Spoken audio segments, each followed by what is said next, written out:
Well, Jemrose Vineyards is unique in that it is situated actually on its own little hill, and we're centered in the valley. So we kind of get the best of both worlds in that we get exposures from all the different sides of the valley.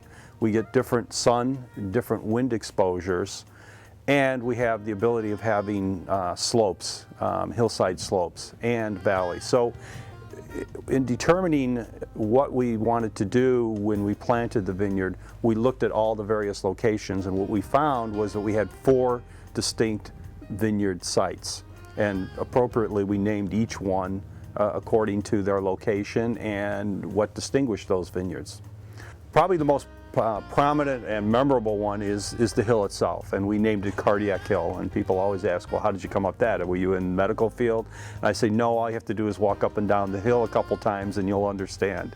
So we actually designated that as our primary site, and that's where we have 10 acres of Syrah growing. It's a very steep hillside, and it has a northern exposure, which is actually the one that would get the less amount of sun.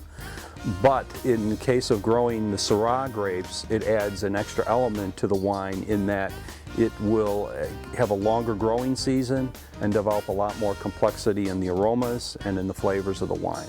So we have 5 different clonal varieties of Syrah. I'll go through them all: Australia River, 383, 470, 174, and 877. They all impart a different, unique flavor to the wine. Some have a more peppery, meaty flavor. Some have a blackberry juice flavor. Some have more floral aspect of it. And because of that, and because of where we located them, they all add a different element to the creation of our Cardiac Hill Syrah.